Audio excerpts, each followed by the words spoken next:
All right, everyone ready? Okay, good afternoon.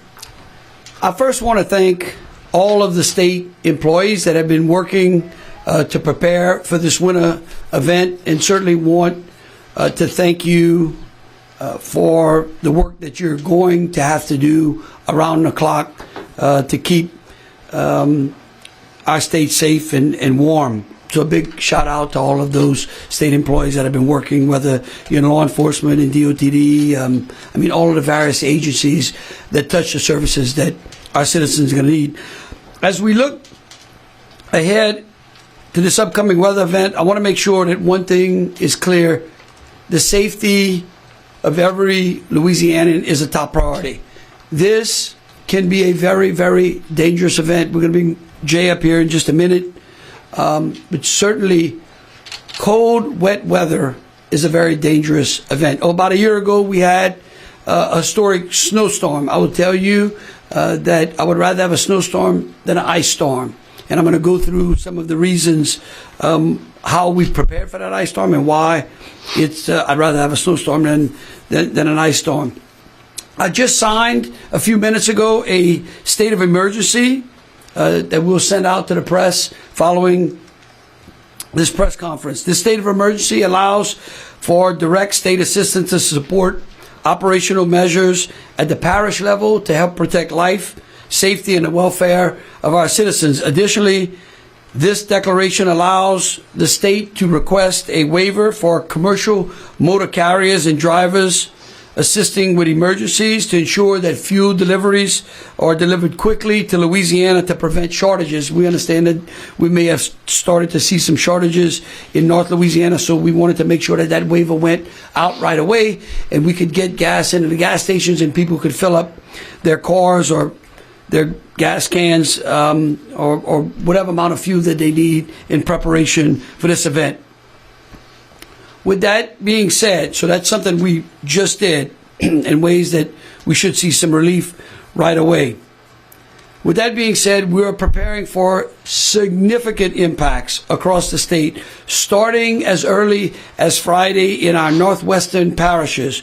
This is going to be bitterly cold Arctic air that unfortunately is going to linger around well into next week. Jay is going to go into that. I want to tell you that has been one of the biggest benefits we've had here at GOSEP, having a meteorologist on staff, and of course he's great, to be able to advise us. Many of the southern parishes are going to be affected as well. So really this weather event is going to affect everyone from the coast all the way up north, but especially central and north Louisiana. An ice storm is going to create power outages, especially if we get the amount of ice that Jay is going to go over. You are going to see power outages. The best I can remember last year, we didn't have many, if any, power outages due to a snowstorm. Ice accumulates on trees, it accumulates on the lines, and then it causes them to fail. The good news is the Public Service Commission has already ensured that our utilities have placed crews in place that will work around the clock based upon the weather at that time, and coordinate closely with our other agencies to restore the services to those utilities as quickly as possible. But again, if you live in the very rural parts of the state and your electricity goes out and it's because of downed trees and power lines, it could be a while before you get power restored. So I urge everyone listening and watching to begin to plan ahead. You want to check on your neighbors, especially if you have elderly neighbors who may need help in preparing as well. Our State Emergency Operations Center is now fully activated. General Mahfouz has been preparing for a couple of days now with his staff. GOSEP is coordinating with local officials. They've been having round-the-clock meetings, making sure that our contingency plans are in place and making sure that the supplies that we need are available. Right now, GoSIP has 30 employees activated, 24/7. DOTD has salt in hand, more than 10 million pounds. Brine on hand, approximately 200,000 gallons. We've got 51 road graders, 75 brine sprayers, 472 salt spreaders, and 10 brine makers, so we can make brine around the clock. Colonel Hodges and his staff have prepared 72 troopers that are on standby to supplement shifts in North Louisiana. The Louisiana National Guard has 118 generators available, 24 water haul assets, of course 302 high water vehicles, because again, when you start getting in ice and there may be some snow, and certainly over debris, those high water vehicles can come in handy. We've got over 140,000 meals ready to eat and over 600,000 bottles of water. DCSF, the Child Protection Hotline, will remain fully operational. That's one of the great things that we were able to do through our DOGE effort. We've really added some additional staff to DCSF. The leadership and essential staff for DCSF will be in place 24/7. The state fire marshal, who you hear from Brian in just a minute, we have distributed over 27,000 smoke alarms across the state. That is really important. He'll go through some safety measures that you should adhere to as well. LDH, our Secretary Bruce Greenstein, is here as well. 8 warming centers are currently open.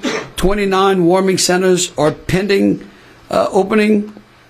And as I said earlier, the Public Service Commission has made sure we've got 5,000 vegetation and linemen that will be standing by, ready to go.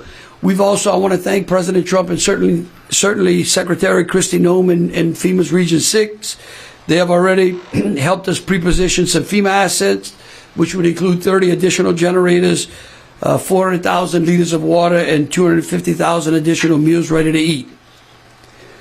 Remember the 4 P's: people, pets, plants, and pipes. It's real easy. 4 P's: people, pets, plants, and pipes. Check on your neighbors. Protect your property. Make sure that you have good necessities like food, adequate water, medication, and heat. Understand that you may go sometime, especially up in North Louisiana, without electricity. When the fire marshal comes up, make sure you adhere to the things that he's going to lay out, because again, we don't want this event to turn into a disaster for anyone. Stay off the roads. I cannot say this enough. Stay off the roads. Once you have checked on your plants, your pipes, your people, and your pets, get comfortable. Cook a gumbo. I mean, look, the only person I wouldn't want to be is a chicken in the state right now, because I'm sure the grocery stores are selling out on chickens. We have plenty of chicken and sausage gumbo. But please, get in your homes, get warm, get safe, and stay there. Even after the event passes, the cold air is going to stay, which means that any ice accumulation will be on the roads. Ice on the road is not only dangerous, it is deadly. And if you get on the roads and if you get in an accident, you're endangering our first responders already. So please, again, I beg you, stay off the road. Find a nice book and some great meals. Enjoy the time with the family. Make sure that your vehicle is winter ready. Make sure there's plenty of glycol in your radiators, and that you can start it when the event is over. You should, if you want to check on road closures, you can do it via 511la.org or by just dialing 511. We've got some great apps. Don't forget to get a game plan.app as well for up-to-date information on Louisiana's emergency management efforts. You can find everything on there. You've heard it over the last 2 years. I've been up here. Get a game plan. It's a great app. It will give you good information on the updates you would need to keep yourself safe. We all know that Louisianans are resilient. We all know that we've been through this before. But again, an ice event is a very, very serious and different event than what we saw last year. Again, I would urge you, once the event starts, do not go outside. Do not get on the road. After the event passes, the days of cold air will continue to keep that ice on the road. So again, make sure you stay tuned with your local news outlets on the radio or the Get a Game Plan app to find out when those roads become safe again. I beg you, please take this serious. We want you to stay informed. We want you to stay prepared. And again, I can't say it enough. We want you, what do we want them to do, Piper? We want them to stay off the roads, right? Yes, sir. That's right. Okay. Thank you. At this time, I'd like to bring our state meteorologist, Jay Grimes, up, and so he can walk you through what the areas that are going to be impacted the most, and then kind of walk you through what each of those areas will experience. Jay. Thank you, Governor, and thanks for those kind words. So obviously this is going to be a major event for North Louisiana. In fact, for our residents in the northern part of the state, they may remember the February 2021 winter event across that portion of Louisiana. This is going to be something of equivalence. And just to highlight some of the points that the governor was making, in that event, we had a handful of fatalities related to the weather. So it is imperative that you follow the guidance that you hear. You'll notice with the maps there that we're looking at the potential for icing across northern and central Louisiana. As the governor pointed out, we do have a little bit of good news here in the sense that the ice line, in terms of the weather guidance, has retreated a little bit northward. So right now it looks like folks near and along the I-10, I-12 corridor and maybe US 190 will avoid any significant icing concerns. So here's an example of the what we might call the most likely scenario, and you can see icing amounts that could be as much as half an inch or more along and near the I-20 corridor. Icing of that magnitude is clearly going to create some significant problems. By the way, I want to thank the National Weather Service office in Slidell for doing the heavy lifting here and preparing some of these slides for me.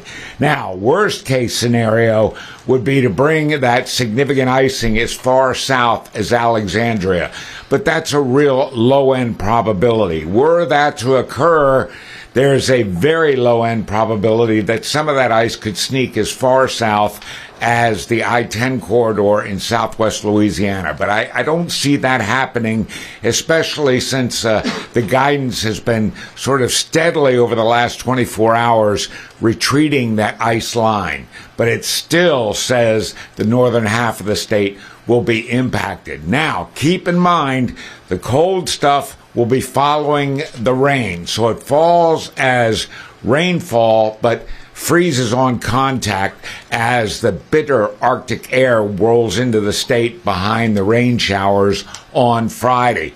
Saturday is going to be a statewide mess, whether it's freezing or not, when the rain begins to fall. The problem in North Louisiana is that ultimately some of that rain will turn to snow. So we could see an inch or more of snow on top of the ice. That's going to be a bit misleading for some people if they're unaware of the fact that we've got a layer of ice below that snowpack.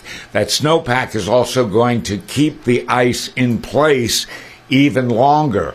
Worst case scenario with snow, we could see a couple of inches of snow in the northern part of the state. Again, the probability of a few inches is low, but it is not zero.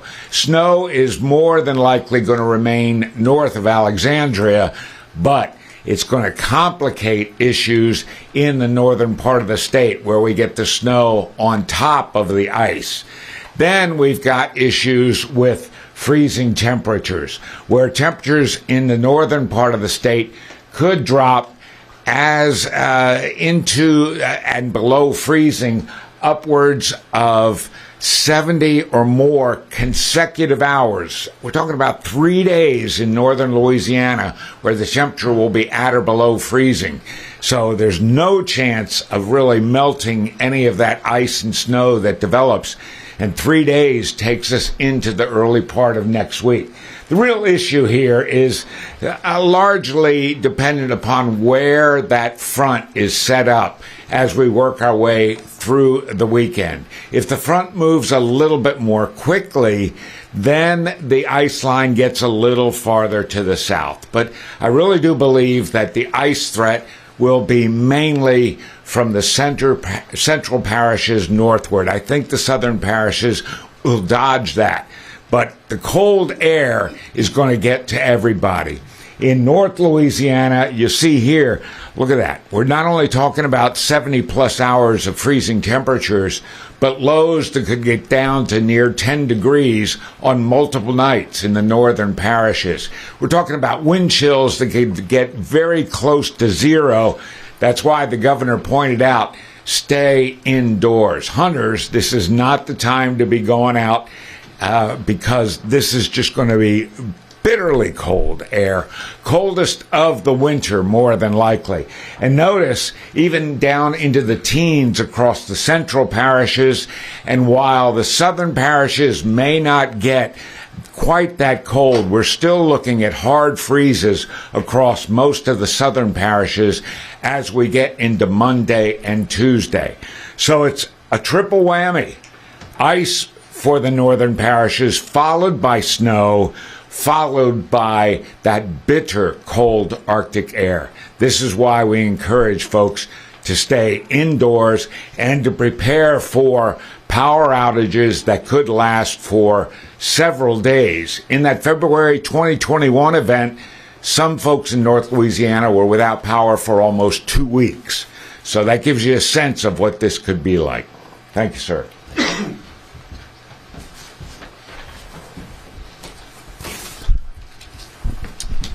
Thank you, Jay. As Jay mentioned, DOTD has really started preparing for an extreme event. We have initiated all pre-storm preparations, including the application of de-icing materials, as well as pre-treating bridges, overpasses, and elevated roadways across the state's most impacted areas. DOTD crews have already begun working 24-hour shifts to conduct these efforts. As the governor mentioned, we have a significant inventory of supplies. As he mentioned, DOTD has stockpiled more than 10 million pounds of salt and 200,000 gallons of brine to pre-treat and de-ice bridges, the most on-hand inventory in the state's history. We also have capabilities statewide to make additional brine as needed. DOTD is also positioning all salt reserves to key staging areas throughout the state in order to efficiently supply its crews and staff in areas that are forecasted to get hit the hardest. DOTD will continue staging salt and brine for application along with equipment, resources, and will remain on standby for all emergency response needs.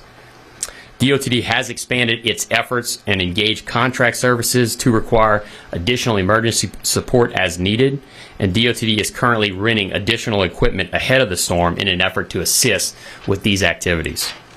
DOTD crews will work hard to keep all state routes open. However, weather conditions may prohibit this.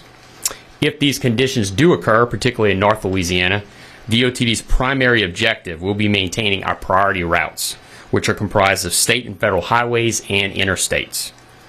Other non-priority routes will be kept open as weather conditions permit, but they have a higher likelihood of closure due to dangerous weather conditions. The DOTD priority routes will be found on the MyDOT website. Please note, as Jay Grimes mentioned, even the priority routes could be closed at some point if we receive prolonged and extreme weather conditions.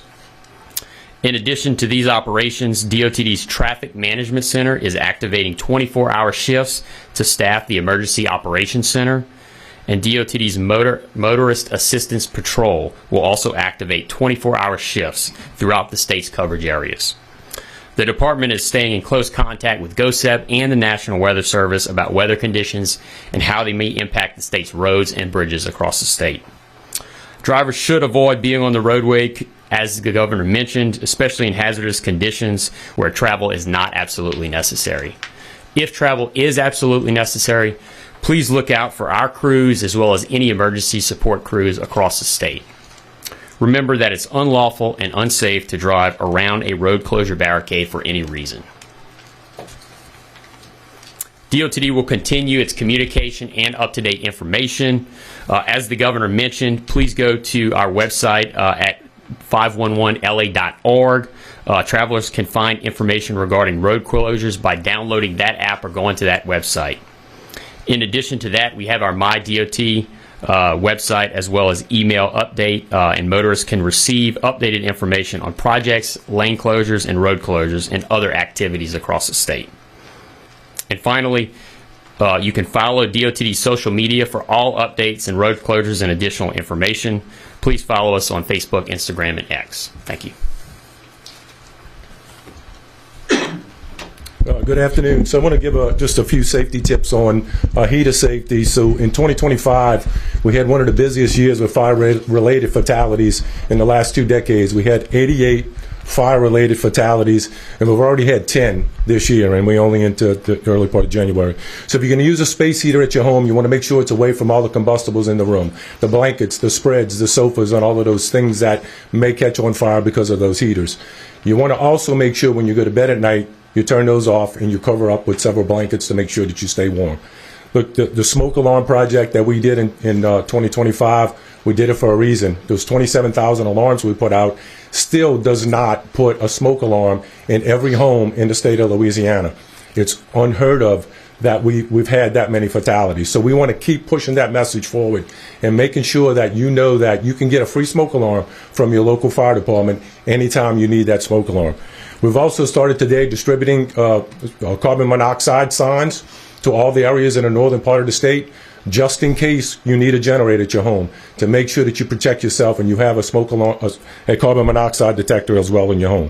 Fireplaces, make sure you turn those off at night or put those flames out before you go to bed at night to make sure that those things don't catch on fire as well. Never use your oven or your stove to heat your home. These things all cause fires in the home. Make sure tonight before you go to bed, you push that test button on your smoke alarm to make sure that smoke alarm is working. Thank you so much, Governor.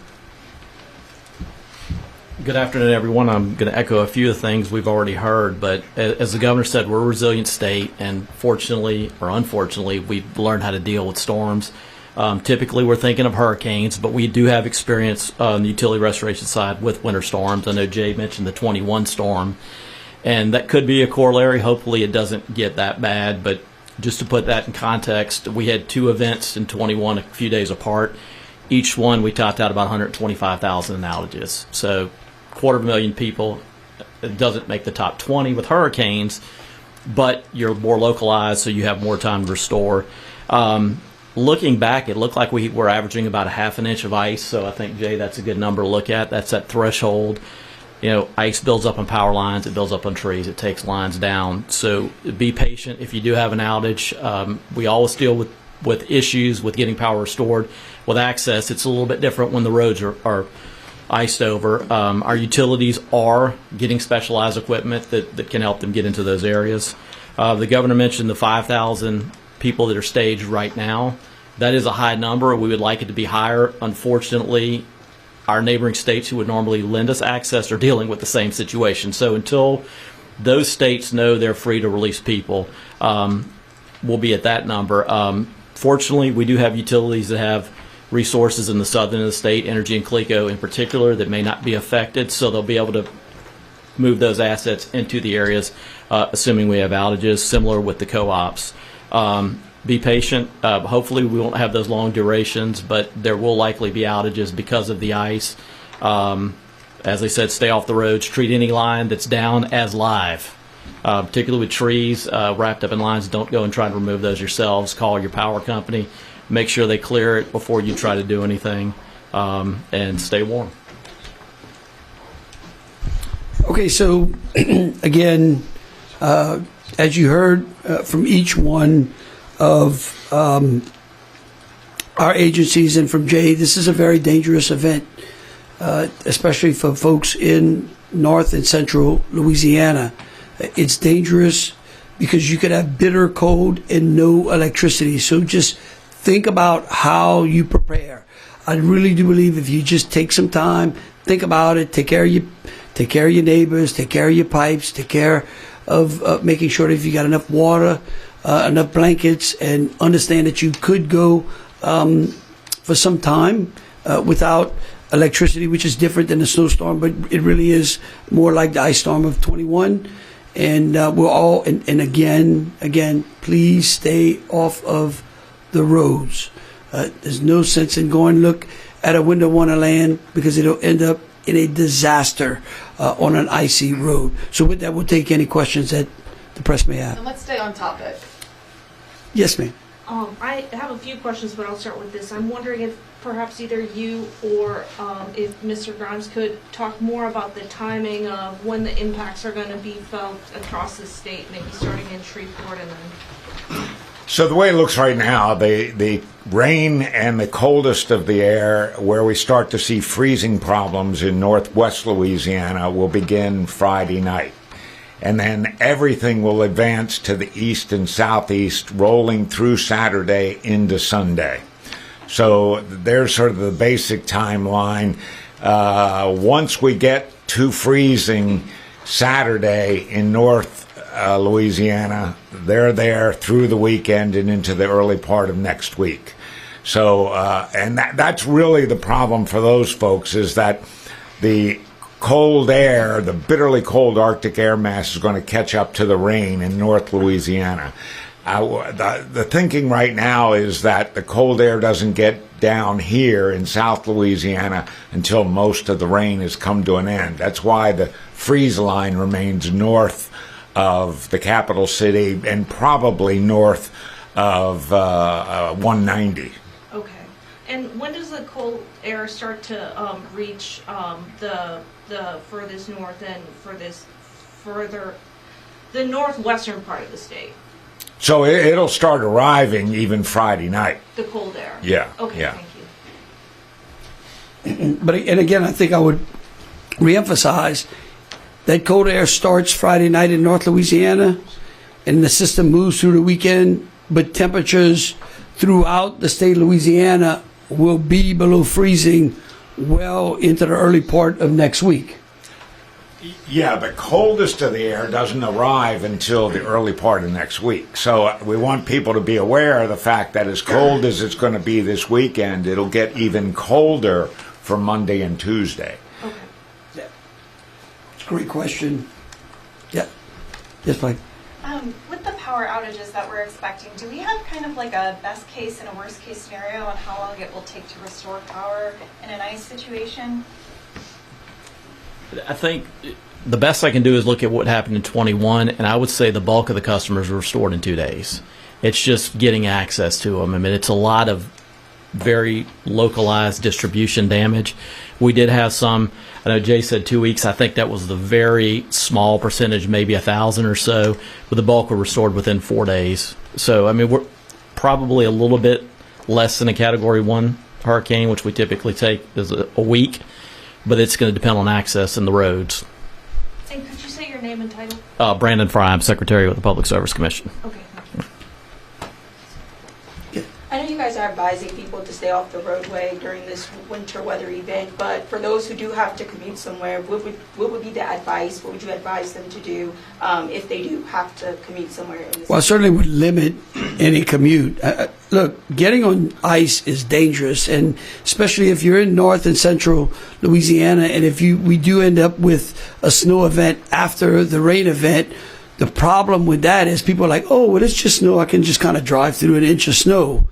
But if there's ice underneath there, that is extremely dangerous. So if you do have to get on the roads, which I would really urge you not to do, but if you do, you're going to have to drive extremely slow. Extremely slow. Anyone else? Okay, One more. Excuse me. Can you talk about where the 8 warming centers that are currently open are located and where the other warming centers are going to be? Bruce? And Bruce Greenstein, I'm the Secretary of Health. Want to be clear on a couple things. The warming centers are not shelters. They're not overnight centers, and they're run by the parish and city governments. So today, there are 8 ready to go. As mentioned, there's 29 planned. They're updated on an hourly basis. We're submitting all of our updates to Get a Game Plan. Even if you go to the LDH website, you have the link to go to Get a Game Plan. So I'd encourage you throughout this event to continue to go and get updates to see in your community where there are. There are more that are opening, potentially beyond the 29. Today we're seeing Red Cross and libraries opened up. So I would say tune in.